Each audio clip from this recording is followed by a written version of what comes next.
college admissions. And for this, we have extremely experienced stalwarts from the education background. So let's start with the panel discussion. I'll just take a minute to introduce our panelists to our participants. First of all, we have Dr. Sumer Bahadur Singh. Dr. Sumer Bahadur Singh is an alumni of Doon School and St. Stephen's College. He received an honorary doctorate in education from De Montfort University, UK. He taught at St. Annie Windmore and Bix Hills in England, Gordonstown in Scotland, the UWC in Atlantic in Wales, and the Doon School, Dehradun. He was head of school at Lawrence School, Sanevar, and director of Asian School, Dehradun, Delhi College and Delhi College of Business School, Indore. He is currently the president of Boarding Schools Association of India, on the boards of PPS Nabha and InfoBeans on the Council Board for World Leading Schools Association. He has even authored 6 books and held 3 one-man exhibitions on oil on campus. Thank you so much, sir, for joining us today. Thank you. Next, we have Dr. Kavisha Khurana-Vich. Dr. Kavisha Khurana-Vich, director of Chintal School, Kanpur, has been living her dream of nurturing young minds to believe in their abilities by providing them best education and assisting students through the right approach towards learning for nearly a decade now. A doctorate, a double master's degree, and a triple bachelor's degree holder, Dr. Vich believes a dream does not become reality through magic. It takes sweat, determination, and hard work. She is a vibrant leader who keeps herself and people around her inspired to carry on activities without fearing failures. She aims at making every student the best version of themselves and believes in their abilities. She tries to make her student resilient, sustainable, and who would make a difference in the world tomorrow. Dr. Kavisha has been awarded by many education magazines and portals for her contribution in the field of education. Thank you so much, ma'am, for joining us today. Thank you, Kangan. Thank you so much. Next, we have Mr. Ajay Singh with us. Mr. Ajay Singh is the principal of Sindhya School. He completed his master's degree in psychology from the prestigious Banaras Hindu University. In a career spanning over 2 decades, Mr. Singh has worked with voluntary counseling and testing centers as a part of National AIDS Control Organization, and then had a fulfilling stint at Mayo College, Ajmer, for almost a decade as a psychology teacher first, then as a career counselor, and eventually as a housemaster. Post that, he joined the Genesis Global School, Noida, in the capacity of Dean Residences. Before joining the Sindhya School, he was the headmaster at the public school, Nabha. Along with this, he is also the IPSC representative on the Board of Council for Indian School Certificate Examination and member, Executive Committee of the Indian Public School Conference. Throughout the course of his career, he has conferred with multiple awards like the Excellence in Teaching Award, the International School Award at Dubai, and the Most Transformational Practice in Student Development Award. Thank you so much, sir, for joining us today. Thank you. Next, we have Mr. Gary Everett with us. Mr. Gary is the principal of the Laid Law Memorial School and Junior College, KT Nilgiris, Tamil Nadu. He has completed his post-graduation in geography and English. He started his career journey in 1994 as a PGT geography teacher and the coordinator of co-curricular activities at Mayur School, Ajmer. Post this, he has worked with various other educational institutions like the Sagar School, Alwar, Delhi College, Indore, and the Punjab Public School, Nabha, as deputy headmaster. With more than 2 decades of experience, Mr. Gary is an ambassador for British Council and is a national hockey player. He has won the International School Awards 5 times in his career as a teacher. Mr. Gary believes that for making students good human beings and a productive global citizens, we have to provide them with equal opportunities for holistic education. Thank you, sir, for joining us today. Thank you very much. Last but not the least, I'd like a moment to introduce Ms. Shilpa Singh, who is the moderator of today's panel discussion. Ms. Shilpa is an alum of International Management Institute and has a master's in psychology from the University of Phoenix, USA, packing over 25 plus years of incredible work experience in career guidance, life coaching, HR management, and teacher training, Shilpa brings a holistic purview of the entire education and skill building spectrum from schools to organization. She is a passionate coach with a flair of comicality and storytelling, which makes her an instant hit amongst hundreds of students and learners of all age groups. Thank you so much, everyone, for joining us today. Shilpa ma'am, the stage is all yours. Thank you so much, Kangan, for doing the introduction. Good evening, everyone. Good evening to my very esteemed and very august panel. It is really, truly an honor to be sitting with such stalwarts and being able to moderate this panel on an extremely important topic, which I think sometimes doesn't get the importance that it should overall in the whole education system when we're talking about education. And to all the participants who are here, I'm seeing lots of messages and I'm seeing lots of people who are sending in our thumbs up and emojis coming in. That's great. I'm glad to see all of you here, and please use the chat to be able to ask questions in case there are. We'll try to keep up with the questions as fast as we're going. We're talking about the role of schools in shaping a student's profile for college admission. That's the primary topic. I think also we need to remember that in a world where we're moving more and more towards entrance exams and entrance exams being the way to be able to get into different types of colleges, it becomes even more paramount for us to pay attention to what profile means. We also have an entire ecosystem which is built on dummy school and getting grades in and being able to just focus on cracking an exam. So as much as we are seeing sort of like a equaling of the playing field, so to speak, with the entrance exams coming in, we're also seeing this whole growth that's happening of, oh, I go to a dummy school and I'll just go ahead and crack an exam and that will be my way to do it. So first and foremost, I want to be able to ask to my panel the basic, simple question. That what is the role of a school in shaping a student's profile, in essence? And I would like to start with Dr. Sumer Singh first, then I will move to Dr. Kavisha, after that to Ajay, and then Mr. Everett at the end to you, if that's all right in terms of order. Yes. So Dr. Sumer Singh, you're up. What is the role actually of a school in shaping a student's profile? Thank you. Well, it's a foregone thing that we as schools need to provide opportunities. That's a key word, whether it is opportunities in terms of co-curricular activities or in terms of practicing democracy, in terms of community service, so that there is an element of empathy in everyone, or whether it is following a passion, something which the child is interested in, being given an opportunity to do that. So that is basically, I think, what a school needs to do. And I'll expand on it further when you ask me other questions.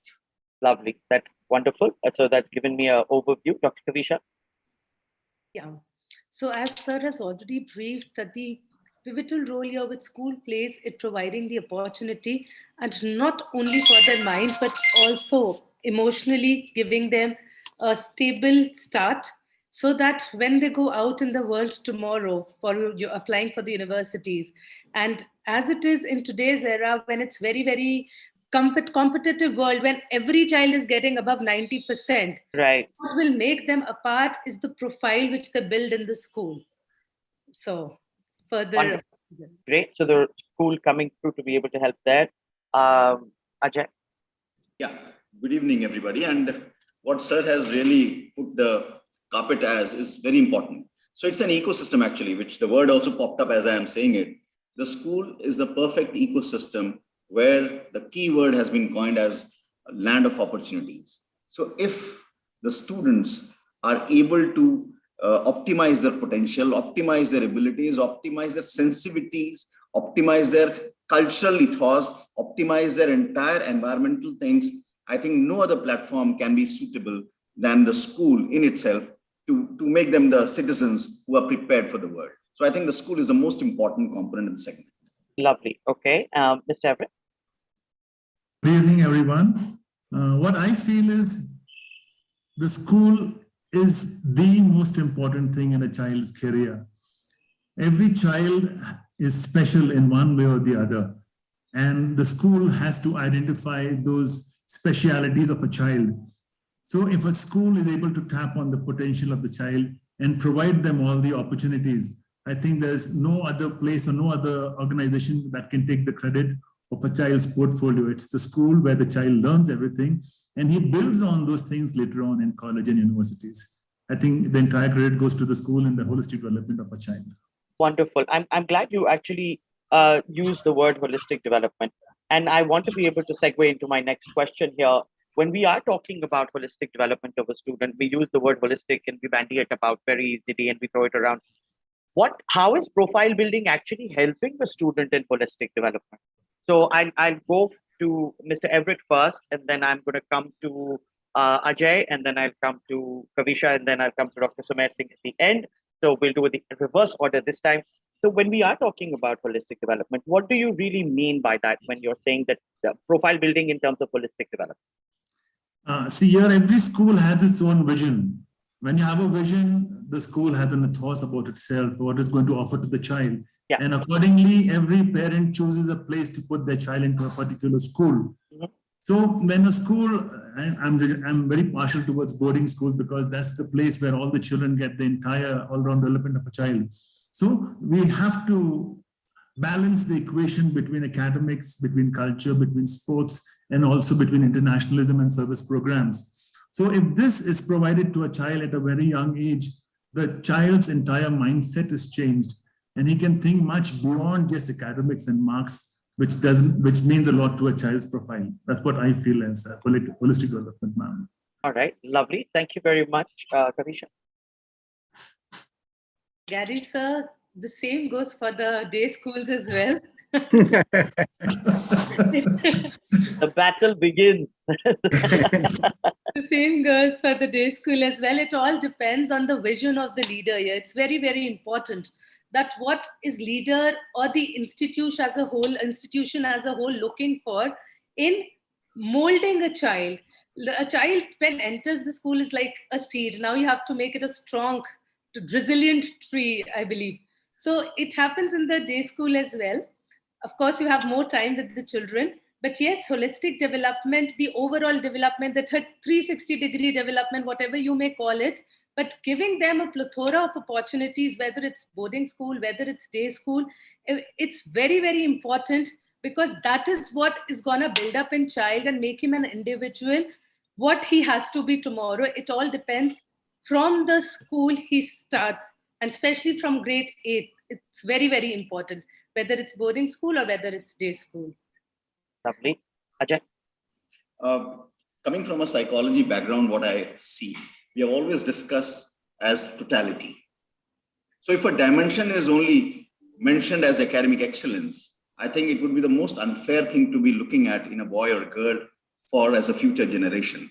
Because excellence is what you do, think, feel, and act as a part of the community, as a part of the total cosmos. Right. For that to happen, I think the word holistic, in a sense, means that you're able to connect yourself to the real life situations around you. Okay. Now, this is possible through academics. If you can learn to use that learning of the classroom to really connect with the world outside and to try and find solutions.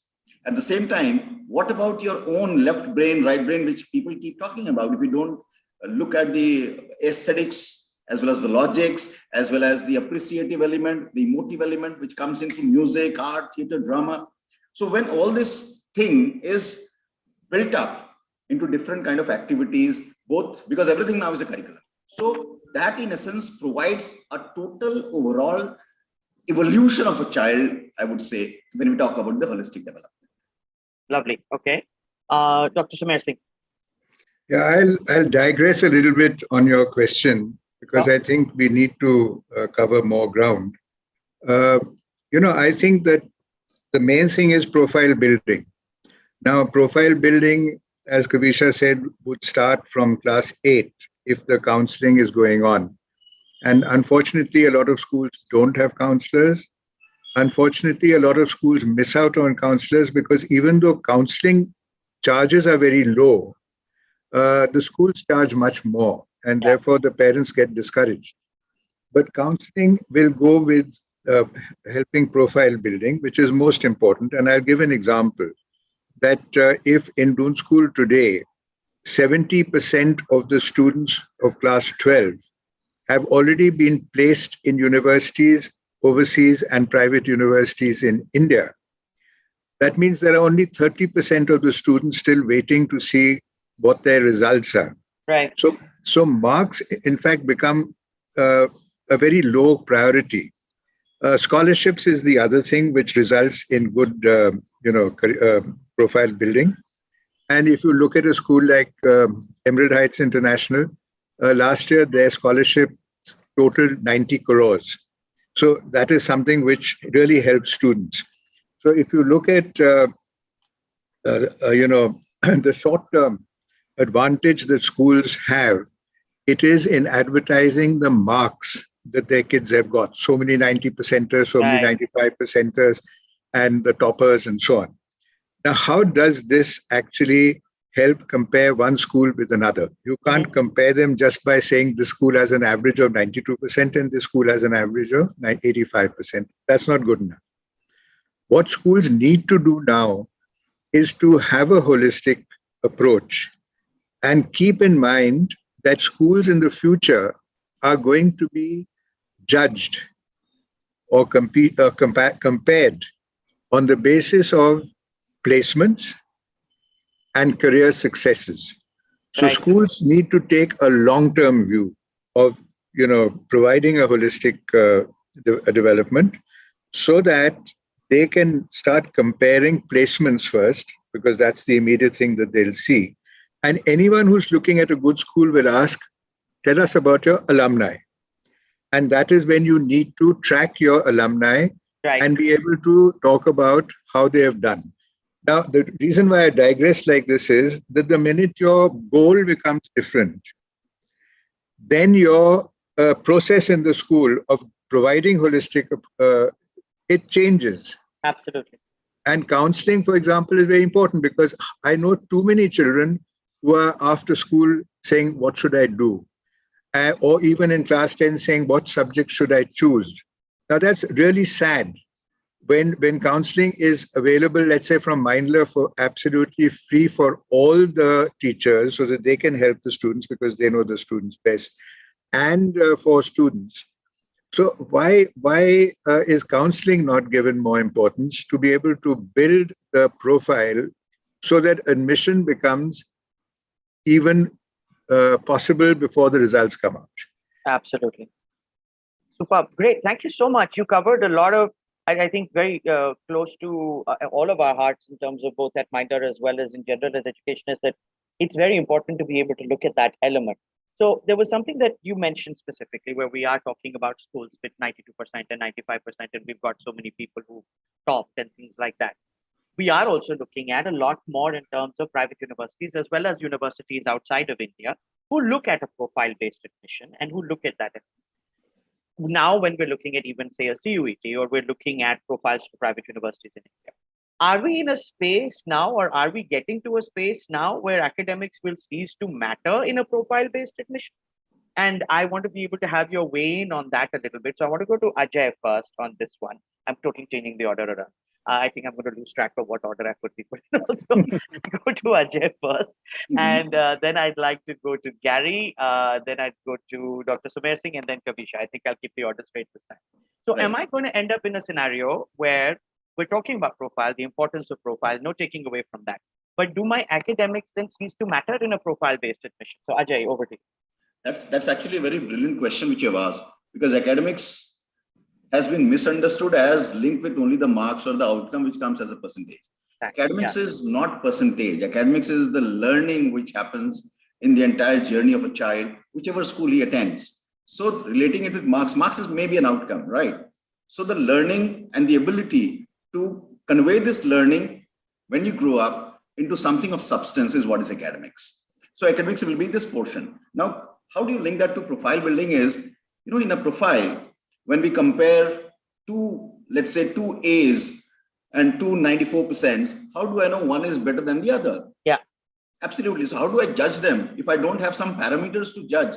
Maybe on, let's say, the leadership skills, the ability to solve a problem. These are the skills we talk about. And these are, of course, developed and evolved in the schools. So if I just digress a minute more in terms of academics, today I conducted interviews for the would-be prefects. So one of them, in fact, told me that how did I overcome his problem was, I went to my senior, can you teach me debating? Now see, he's not, a debater is not earning a reward or a prize. He is teaching actually somebody who is wanting to learn. Now academics is this ability to deliver. So when we look at a profile, it's a deliverance which you evolve as you grow in a school. So there has to be a continuous progression handheld by teachers who, of course, as Mindler has a very powerful program, I've seen it. They're linked to all the teachers. In fact, I think a common vision what I have with Mindler is every teacher should be a counselor. Yeah. You see, so the counseling should be able to take out that brilliance and the uniqueness of the child. And academics is not only curriculum, academics is totality of the curriculums and the other facilities around. So when we link it to profile building, it's a powerful system, and academics has to be seen in that light. The parents have to come out of that situation of 94%, because that's what they look at schools. Is school average result is not good? No, it's not a good school. Come on, let's not judge a school on that. As sir said, the judgment criteria will change definitely, and CUET has already started that process in India as well. Yeah. Like Ashoka University for that matter, it asks you to write an essay. So do you have that skill to write an essay? Forget about your 94%. So this is possibly academics. Can you deliver what you have learned? Wonderful. Help you build. Great. Beautiful. That's very nice. I like that a lot. Gary, over to you. I'm slightly different on that. I say schools provide education. Schools don't provide academics alone. And if schools are only going to provide academics, it's not a school. Because when parents are sending their children to school, they're sending them for education. And I think we have to change the entire mindset of the people who are going to, judge children on their profile building or on their placements. Mm-hmm. It's not academics alone. According to me, I think academic just plays about 50% of the role in a child's education, because you can be a 90% or a 99% if you don't have ethical values which are taught in school. You're a failure on the top over there. Yeah. So I feel academics plays a role, does play, but it doesn't play the entire role for building up children or building up good global citizens. As far as the basic academics are concerned, I think it's good. There should be different portfolios for different children in different streams. Sure. When you're looking for admissions in college, I think they should also look at the co-curricular and the extracurricular activity which are going to be provided in schools. I think that makes a big difference in the life of a child rather than only academics. That's my point of view. Great. That's lovely. Dr. Sumesing? I think it's been made clear now that there's a distinction between academics and education. So that's given. You're asking whether marks are going to become less relevant. Yeah. I would like to mention that in the West now, there are 150,000 people who have had chips implanted in their bodies. And they are human computers now. They can access the internet without anyone even knowing that they're doing it. I can assure you that once the Indian mothers find out about this, there are going to be a lot of kids with these chips. The applications are numerous. Yeah, and so the marks are gradually going to come down. CUET has already said that you don't have to be a 90%er. You have to get the minimum before you can take your test. What has been definitely also found through research at the top universities like Harvard and Stanford and Carnegie Mellon is that the success of a human being in his career depends on soft skills, not on hard skills. So hard skills will take you into the job, but the success in the job will come from your soft skills. The other thing is that, we have this retirement age at 60. The CEOs are normally now in their 40s and 50s. The great entrepreneurs are in their 20s and 30s. And the longevity of the child who is now in pre-primary is expected to be 100. Absolutely. So if you are going to finish your career at 60, or even 70, you've still got 30 or 40 years. What are you going to do in that? So there are two things. One is that a school, as part of its holistic education, must provide a serious hobby, whatever it may be. And if there is a serious hobby, the person can carry on at least with some interest in life. More than that, it's entrepreneurship. So if you look at the university, the Montfort University in England, for example, it doesn't matter what course you take, but entrepreneurship is a part of every course. So I think schools should start looking at introducing entrepreneurship so that their students are able to continue with some form of earning, because it is not possible for children to support their parents for 30, 40 years. It would become impractical. So that's my take. Wonderful. Kavisha. Thank you, Dr. Singh. A good takeaway that the students should be taught entrepreneurship, and I'll soon introduce it. So, ma'am, you just talked about cease to exist. I don't know whether cease to exist or not, but in the value have definitely gone down. I began with it that there are so many children getting in 90s, but definitely in getting certain number, you need to be a hard worker from the beginning. The child who's a 40% I will not all of a sudden get 90, 95, right?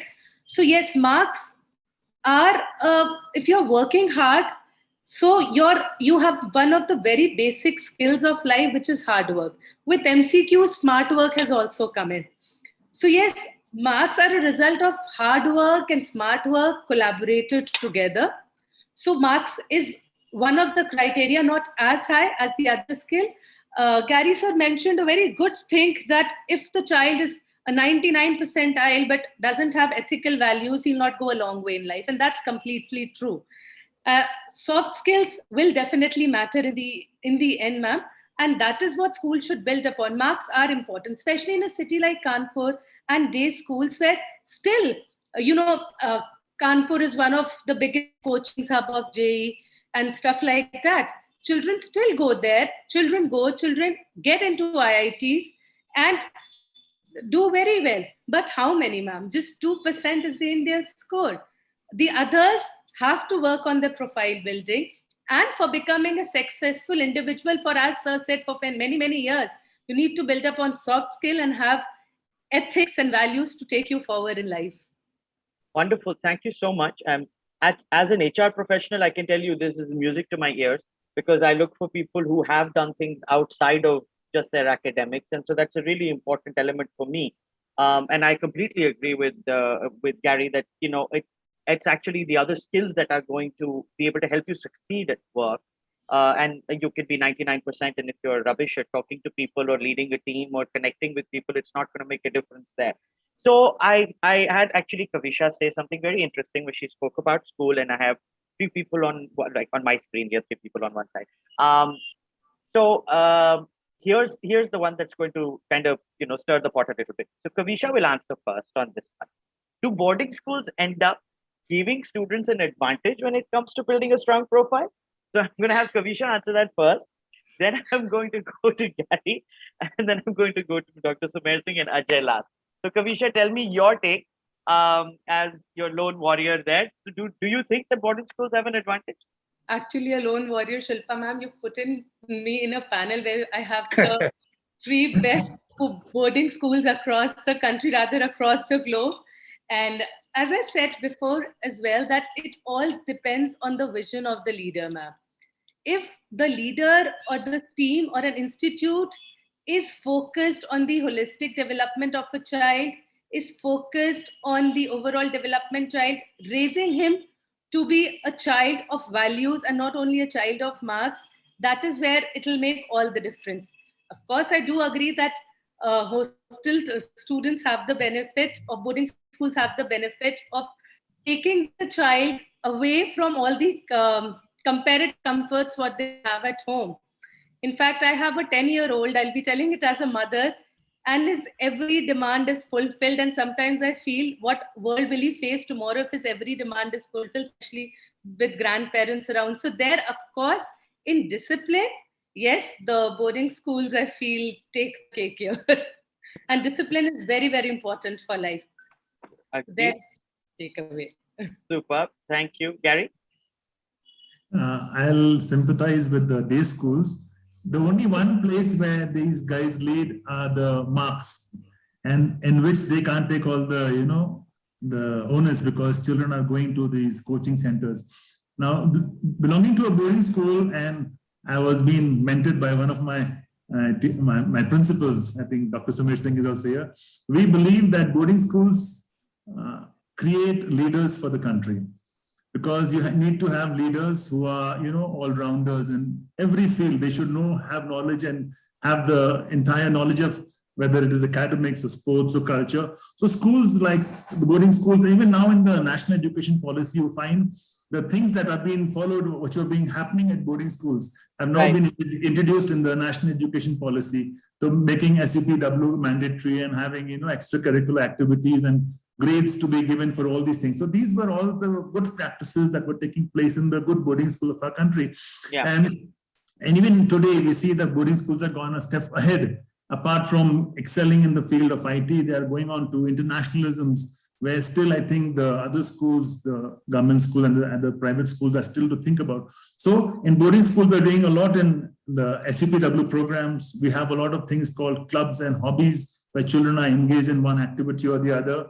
We also encourage our children to take part in a lot of service programs, which, get the children to empathize with the children who are other people who are less privileged all over in their surroundings. Then programs like the NUN, which have been started recently, and children have been now debating for, where in global topics, where they are being aware of things which are affecting the entire globe. Yeah. So I think these events which have been introduced and being done by boarding schools, and children have all the time in the world, from 5 in the morning, maybe till late night, and in the evening, they are put together and they are working as a team. They understand each other. And I think that has a edge over, I think, the day schools. And when you talk about day schools nowadays, it's more of those there. I'm not talking about ma'am school, but definitely those dummy schools where children are going to coaching centers and spending most of the time there and only coming for attendance to school. My brother's heading a school in Kota where he has a head boy in class 9th. So that's, because they don't have children in class 10th, 11th, and 12th. Yeah. So that they are losing the entire childhood with these IIT and these coaching centers. So I definitely say boarding schools are the place. And even I speak to my parents when they come and say, do you provide coachings for IIT and JAA? I say, please, you find another school, because we don't build, people who are engineers and all. We go much beyond that, building global leaders for the country and for this earth. That's my opinion, ma'am. Thank you so much. Thank you so much, Dr. Sumir Singh. Yeah, as president of the Boarding Schools Association, you put me in a bit of a fix, because Kavisha is all alone. So I'm going to take her side in this. Lovely. Thank you, sir. Now, I'd like to say that, not all children are suited for a boarding school. It's not an easy life for a child. It can be quite difficult. And there are children who get emotionally broken in the process. There are children who flourish and fulfill the reason why parents send their kids to a boarding school, which is to become independent. I know that I became very independent because I was in boarding school for 10 years. But by the end of it, I miss today that I had lost some contact with my family and with the family's cultural values. So I became, a strong person, but missing out on something. So at the same time, in a day school, children are quite dependent on the crutch of tuitions. And of course, when they go and start working, there are no tuitions or tutors. You may get a mentor if you're lucky. Yeah. That is where definitely the boarding schools have an advantage. Right. That children learn to stand on their own feet. Mm-hmm. And children learn to cooperate with each other and help each other in all fields, whether it's academics or anything else. which doesn't necessarily happen in a day school. So there are some advantages and some disadvantages. So I leave it at that, that I'm not going to say that one is better than the That was played very safely. Well played. Ajay. As put forward by Dr. Sumesa, I would certainly say that boarding schools do have an edge over the day schools in the whole philosophy of which the boarding school is created. Namely, let's say a child who is doing the school right from the morning till the afternoon, and then subsequently a lunch at a particular time, the dieting habits, sitting in a community, learning to talk, within the community from different places. So you are bonding, you are learning to live and exist and coexist with people coming from different backgrounds. These are all soft skills what you're talking about. Of course, then in the afternoon, you're going for a hobby or games, where if I link games to decision making, that's a regularized kind of another curriculum which happens on the fields. So how they play, how they react to losses and failures is not taught in the classroom. It is taught more on the games field as to when you lose a match or win a match. So possibly then they come back, you need to be ready with your entire timings, get on a evening activity of self-prep. Everything is time bound. So the value and essence of time is much respected and much appreciated. You Right. go by the clock. So these boys who really later on land up into real life situations after they have graduated are more mature, more competent, more confident. And as Sir said, I agree on one point that everybody is not meant to be into a boarding school, but the advantage is certainly distinctive, where the service, MUNs as pointed by Gary, these are all inbuilt in the life of a boarder. So I would certainly put it as that way, that there is an advantage over the days. All right. Great. All right. He's taken your flag and run with it. So that's a good thing. So I end up having this, and we face this at Mindler as well a great deal of times when we're talking to parents about profile and we're talking to parents about building profile. A lot of times what I have seen that has taken place is when students get to a certain age, say for example, class 9 or class 10 or something, and then parents suddenly start pulling them back from a lot of their activities. And in a boarding school, of course, they're not able to do so. But in a day school, this does tend to happen where, you leave this also, and you leave your, all your extracurricular, you focus on your marks and you do kind of thing.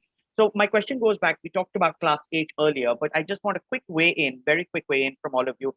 What do you think is the right age for a student to actually start working on building a profile towards college admission? So I'm going to go with Gary first, then I'm going to go to Kavisha, then I'm going to Ajay, and then I'm going to go to Dr. Sumit Singh in that order. In our schools, again, I'm sorry talking about boarding schools, but we generally ignite the desire and also the child's, the ambition in life. So we have something called aspirations, where children at a very young age begin to think about what they want to aspire in life. So I think this practice should begin at a very early age at life so that children can become more and more focused. Right. So generally in our schools, we used to have, at the age of, in standard 6, where we have an event called Aspirations, and continue with that program every year. You find there'll be students who have been, they have their ideals as teachers or their parents or their uncles and aunties, and they want to follow those aspirations like their role leaders are. So right. this trend towards their aspiration keeps changing. And if you have if you collect all those aspirations, if children have them in their files, you see how that tendency keeps changing as their ages go up. So I feel that we should not ignore what the child has aspired to be at a very early age. Right. Definitely in class 8, when they come and they choose their subjects, that's the time where there is no looking back, because in class 9, they have to choose whether you are going into a science stream or a commerce stream or a humanities streams. But that becomes very late. So I think we should bring into the practice by children at a very early age should get into choosing and deciding what they want to be in life and get focused towards it. All right. I also want to just kind of add in a question that you can possibly just quickly answer, and then we'll move forward. When colleges are looking at admissions, what years are they actually considering when they're looking at a profile-based admission? Are there particular grades that they are going to focus on more, or are they going to be happy with what I did in class 6 as well? Oh, I think colleges generally look at the 10th results, what I feel, 10th and what they have achieved after class 10. So that's what the colleges are looking at. So I feel that's fair enough, where the child has 3 years of where he can express himself in different fields, whether it's in the field of academics or in the field of any other activity of the school. So class 10 is fair enough. But generally the tendency even after 10 changes. When children, they are working till class 10th and you find them doing very badly in mathematics or sciences, then suddenly they take a shift to the humanities streams and they're doing brilliantly well. Absolutely. So I think they should look at the area where they are focusing on all subjects, and then when they are choosing their subjects and proving themselves better, I think that's the place where the colleges should look at, because finally they're going to choose those areas and excel in those areas. Superb. All right. Great. Kavisha. Yeah, ma'am, I would like to give you a small example. Two students of our school, one got through DU, she did her economics honors, while the other was in IIT. They both prepared for UPSC and cleared the first round. Right. So the girl who was in DU, she was a very good debater and she did a lot of social services when we take our children to the slums area, right? We take it, it's a practice every month we go, right? So the child who got into IIT, as soon as he came to class 9th, he stopped it completely, that I have to focus on my academics and stuff. And he got into IIT, he did brilliantly, same with this girl. But when they went for the interview of the UPSC, both of the students coincidentally were asked the same question. The girl continued till grade 12th, and rather when she went to Delhi, she joined an NGO. Today, that girl is an IPS officer in Haryana, because probably she continued whatever she wanted to. But this child, in the quest of marks, and he was the state topper with 98.8% and everything. But this child who got into IIT could never clear UPSC. He tried 4 times but could not clear the interview, because this was the only question where he lagged. That why did he stop? Why? Because he actually stopped at a certain point, and now he's happy. He's working in Hyderabad. He's happy with his life. But his one mission to clear UPSC or to serve the country was somewhere he still misses that. So I feel it's all about continuity. And as you said, that parents tried to pull him. Probably he wanted to go, but the parents pulled him. No, you have to go. Then you have the coaching. Stop wasting time. And he stopped writing. He stopped debating. He stopped everything just to focus on his J examination. So this girl who followed her dream and is an IPS today in Haryana, so she has fulfilled all her dreams, she says, while continuing the path where she wanted to. So this is what I have to say. Great. Dr. Singh. Me? Okay. Which Dr. Singh? Sumer Singh. Okay. You said, when should this start? When That's should right. So I would say that right from class 6, you would have guest speakers in the school. Right. Speakers from different fields. Yes. And that is where it actually starts, the inspiration of what a child may think is something that he would like to do when he hears these guest speakers. Then when the child gets to class 8, that is this time, I think, when they need to be exposed to internships. Now, it's not possible for a school to arrange internships, but certainly there can be virtual internships like what Mindler does.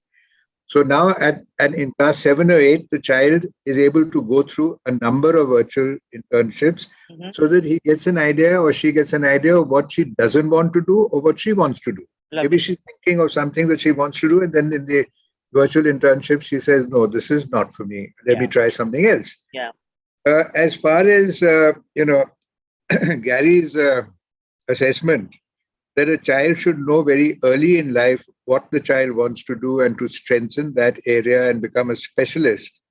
I don't agree with Gary with what you're saying, because keep in mind that a general education is going to be important, because children are going to change their professions maybe 3 times, if not more, during their lifetime.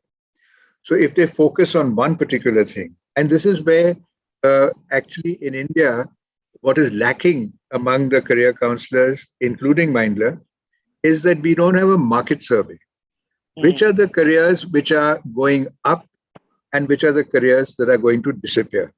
I think along with career counseling, this is an important aspect which should be done. So I would agree with Kavisha and with the example that she's given, that a person has to be resilient, has to be open to a lot of areas so that the careers can also change. And I think that is the crux of it, that too much specialization may not be good, but certainly this career counseling should start quite early, even in the form of school organizing guest speakers. Wonderful. Thank you so much, Ajay.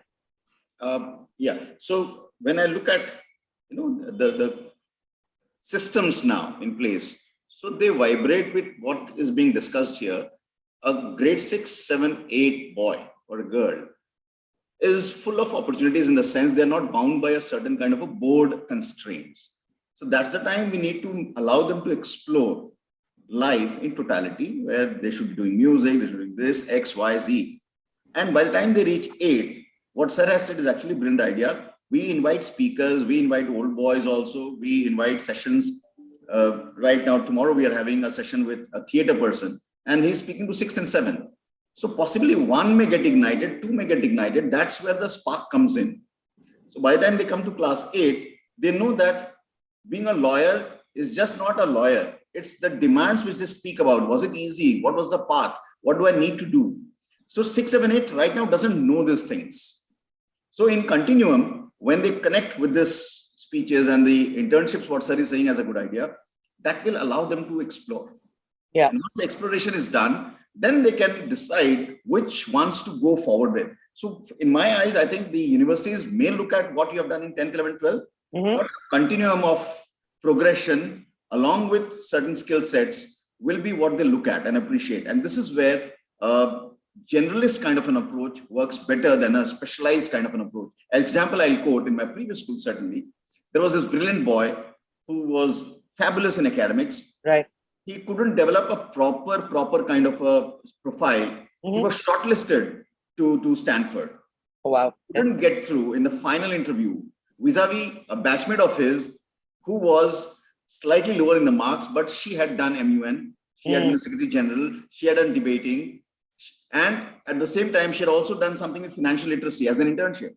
She was preferred over this boy. So that was the learning which actually pointed out that they need to have a consistent journey right from grade 6 in terms of exploration, and then coming to specializations in terms of what they need to do and choice of subjects as they come to class 9.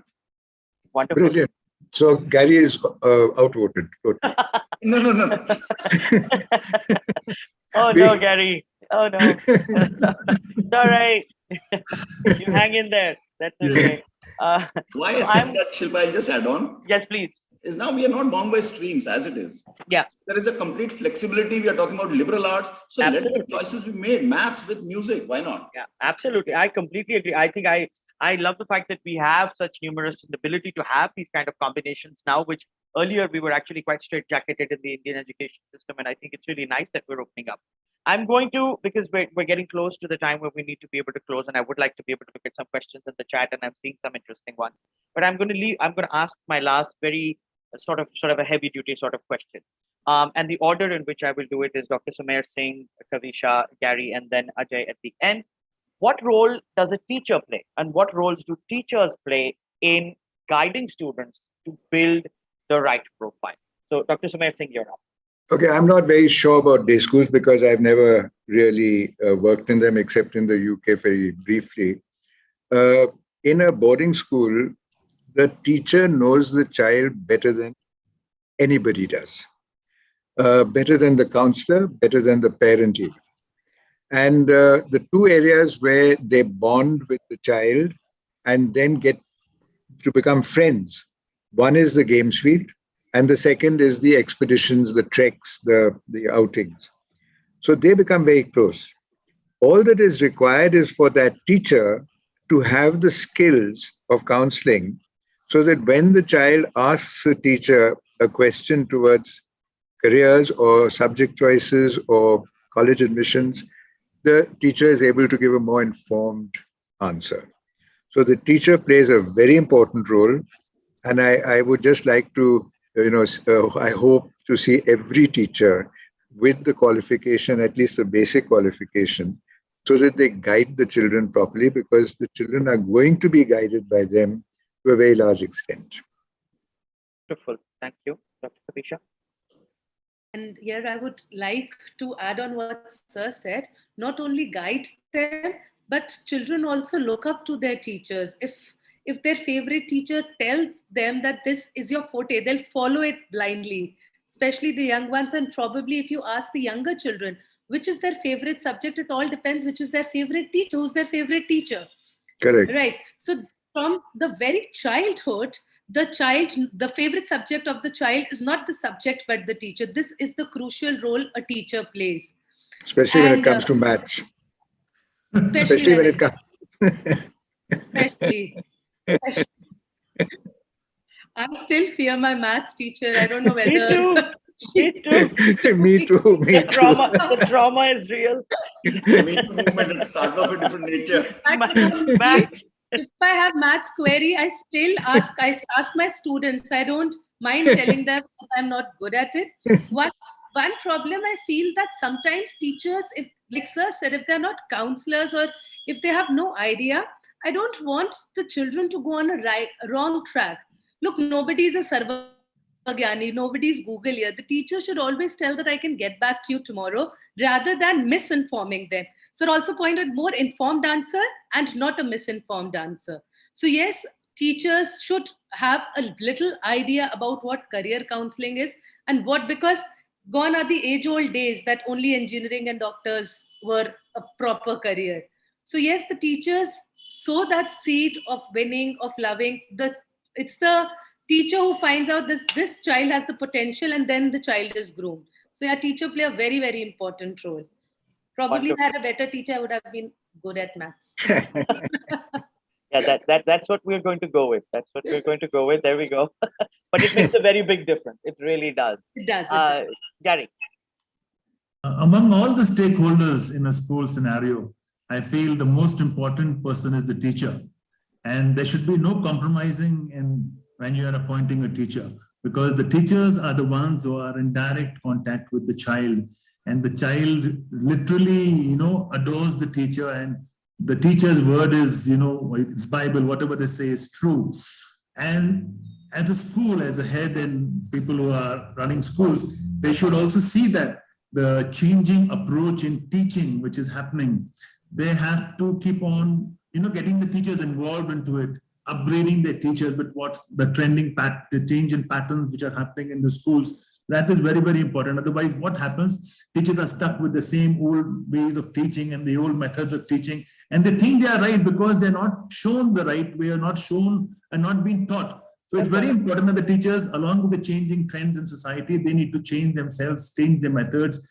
I feel teachers were very, very afraid of the IT world before the pandemic, but now since the COVID has come, there has been a vast change in the teaching methods and plannings of the teachers. So as I feel, there should be a regular training program for teachers where they are upgraded so that they can in turn make their children realize what is required from them when they're going to face the world outside in their colleges and life. So teachers are very, very important part of this decision-making of the child's life. And I think they play a very important role in the entire profile building of the child. Lovely. Ajay. Teachers have a central role. That's it. I mean, especially coming from boarding culture, I can say that with total, authority in a way, that teachers have a central role to play, right? As a teacher in the classroom, the same teacher is also a supervisor on the games field. The same teacher may be an AHM or a resident tutor or the housemaster. So they're intricately linked with the life and the evolution of that student.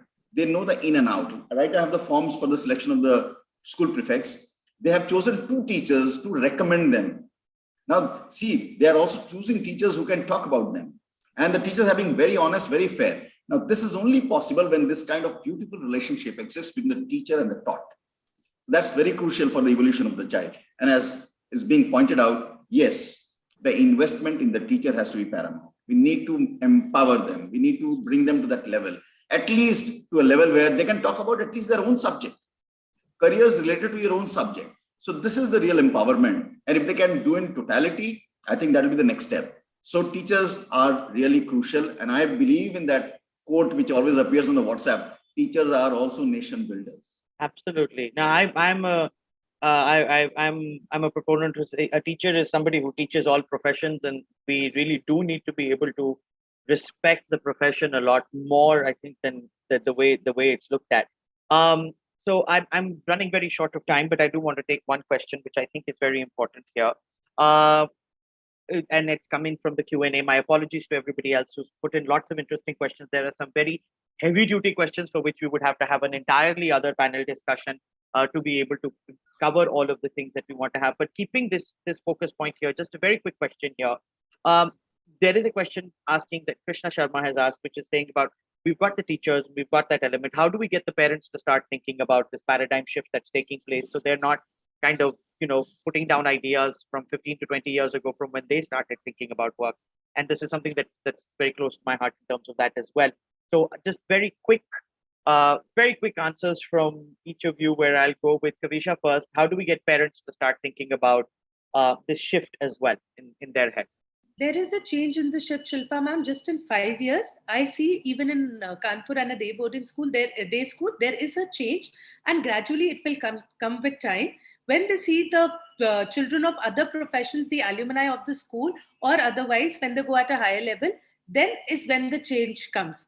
And we always talk about counseling the student. It's also the parents who need counseling all the time. Sometimes more. Sometimes, I think most of the time more. So that they know that what their child wants. I think counseling, and secondly, looking at the alumni higher graph in different profession, that is what will make them change their mindset. Lovely. Gary, your thoughts on that? We are talking about careers and parents. Now, I'll just jump out from the boarding school and come on a platform where the entire country is based. I think most of the schools in our country don't even, or must have had the faintest idea of what is careers, especially when you go to the rural schools. This is the very fortunate schools in the country, the prime schools where we have all these counseling and things happening. So I think your profession, where you can inspire and influence so many children. As far as parents are concerned, parents have become very demanding these days, because you're getting more and more educated parents into the system.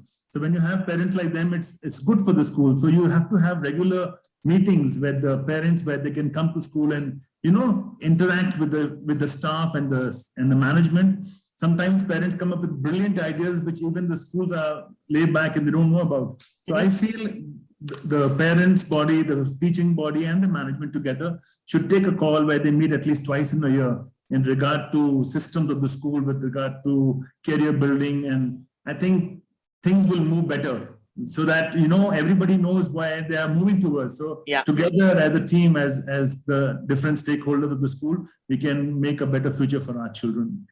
That's what I feel. Wonderful. Ajay? The parents, I'm also a parent now. So what we need to look at and really appreciate and understand is, education is not for a job. Education is to prepare for life. Absolutely. If that message can be brought on board by all the stakeholders, the parents especially should be spoken to about it. And like I did when the day I joined here, we had this huge parent body coming in to drop their children. I took them to the dining area, where an old passing out student is now the chef. You see, that simple connect, that these are jobs now. It's a proper profession, and he loves making food. It's all about connecting that message to every parent, that let us not fulfill your dreams. Let us fulfill the child's aspirations and the child's dream. So parents are not our enemies. Parents are real stakeholders, and they have become demanding because they have a lot of information these days. So let's bring them on board. Let's use their strategies, and I think we can make a huge difference. Wonderful. I'll bookend. I started with Dr. Sumer Singh. I will conclude with Dr. Sumer Singh. So you're bookending the discussion for us. Sir, your thoughts? You see, parents have transformed over the years. Earlier, you had mainly joint families. Yeah. And the eldest male, the grandfather, would normally be the decision maker of which school the child goes to, and then leave it to the school to be right, wrong, whatever the school cannot be wrong. They would. My father would not interfere with my education. He would come to the school to meet his old teachers, but he would not meet me. Because it was. So those days have gone. Now you have, couples who are bringing up kids, and all the pressure is coming on the mother. The mother is actually educating herself and the child right from the age of 2 or 3 or something. Agreed. And everything the child does is something the mother follows very closely. Mm-hmm. So we have to accept that the mothers are absolutely fully involved, even if the fathers are not. So when I went to Sanaa in 1988, when I started career counseling, I started with the parents. So that if the parents, because my parents in Sanaa were, well, either they were defense or professionals, Right. or they were rural farmers. And they needed some kind of a counseling because times have changed. When I came to Delhi College, they were not really interested in anything except business. Mm. So to get them to start looking at professions was very difficult. So again, we started career counseling for the parents. But as Ajay pointed out, I had one kid who wanted to become a chef. And the mother came and fought with me. I thought she was going to jump across the table and do something. She said, we have 2 khansamas at home. Why should we pay this fees for a 3rd khansama? Oh. So this is something which the kids suffer. It's not we who suffer, it's the kids who suffer. They sometimes find it difficult. So we have to be there for the kid to be able to bridge the gap between the parent and the school and the kid. And what has been said is that parents can be a very valuable input in the whole thing. Yeah. Especially since they come from different professions. A lot of them are very successful. A lot of them are in areas which we are not familiar with. Mm-hmm. Whether it is coding or gaming or whatever you want. Technology-wise, we are behind a lot of the parents. Fair point. And we need to bring them into the school to be able to talk to the children, to be able to guide them. So yes, some parents definitely need counseling, but there are a lot of parents who would be very positive contributors in the whole game. Wonderful. Thank you so much. I hope you got your answer there, Krishna. I hope you got some input there. Thank you so much. We are at time, a little bit over time, actually. I would like to thank my very esteemed panel. Thank you so much for your thoughts and your inputs. You have really helped us get a lot of clarity on profile building and the role of profile building for schools and building profiles. Thank you very much for taking the time to speak to all of us. And to all the parents who are online, please don't take your kids out of extracurricular and co-curricular activities. Trust me, as an HR person, I'm telling you, I'm going to be watching for that. And so are other HR people when we are hiring. So that's where it's from. Thank you so much for taking the time. Kangan, over to you. Thank you. Thank you, Shilpa. Thank you. Thank you so much, everyone. I'm actually sure that all our participants will have a lot of informative takeaways from this session. As we started with, like, board examinations have just completed, the result is out. I think this panel discussion will be really helpful in that. And the holistic approach which we have talked in the session will really be an important takeaway for this. Thank you all for joining in and taking out your time for this valuable panel discussion. Thank you, everyone. Thank you, fellow panelists. Thank you so Thank you, much. Shilpa. Thank you, sir. Thank you, everyone. Appreciate it. See you. Shilpa. Thank you. Bye-bye. Bye. Bye-bye. Thank you very much.